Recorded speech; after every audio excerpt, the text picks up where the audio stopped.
Good morning, John. So it's starting to seem a little bit like this fun little AI thing that we're doing is going to be about 30 to 40 different giant AI things over the next 3 months to 5 years, and I'm not really ready for that. So to try and get ready, here's one thing that I've been thinking about. Fact number one.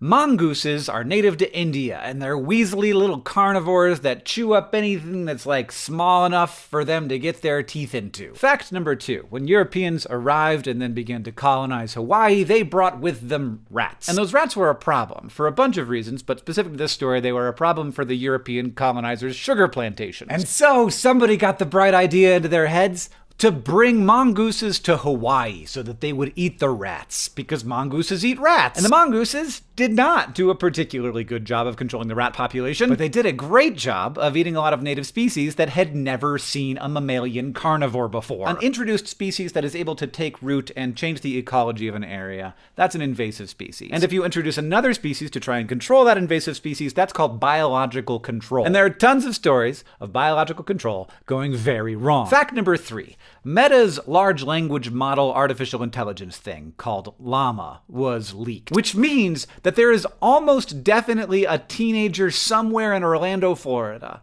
who has downloaded it and is running it on their home machine and teaching it to behave however that teen wants it to behave. And I'm only focusing on that teenager in Orlando right now because I would have been that teenager in Orlando if this had happened when I was a teenager. Ecosystems are incredibly complicated, and it is very difficult to know what effect a change will have on the rest of the ecosystem. And the only thing that I can think of that might be more complicated than an ecosystem is a human society. Now, this is a bit of a leap, and I don't love taking leaps, but it might be that a good way to imagine part of what's about to happen is that we're about to live in a society with a bunch of invasive species in it. There are no native mammals in Hawaii, except for one very cute bat. And so far in human history, there have been no counterfeit humans that can't do all of the things that humans can do, but everything they do looks human to us, who can have goals and work in the world in ways that we can't predict to achieve those goals. What does a society look like when it has those entities roving around in it, and when those entities are controlled by everyone from that teenager in Orlando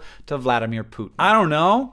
But I think that we can take some lessons from the world of ecology. Like, there are some ecosystems that are more fragile. Ecosystems that are more isolated and have less diversity are at greater risk. And there are some demographics and groups in our societies that maybe have fewer immunities built up to deal with rapid change. That is a thing to be aware of. This isn't going to affect everybody equally. And also, here's the thing. Now, we have gotten a lot better at things like biological control. We look very carefully for really specific controls on really specific target species. And in the last 30 or 40 years, there's actually been lots of biological control programs that you haven't heard about because they've been successful. We made a whole SciShow about this. You should watch it. It's good. And there are lots of people in artificial intelligence right now working very hard to say, okay, let's not be that random guy in Hawaii who ruined everything for everyone. Let's think a little bit. Let's try and understand what the implications of this are. This can be done in better ways and in worse ways, but right now it feels like a lot of people are just thinking, hey, this is inevitable.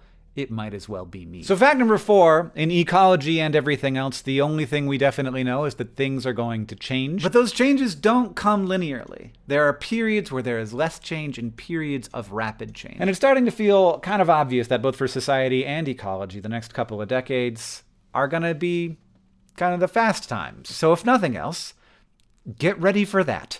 John, I'll see you on Tuesday.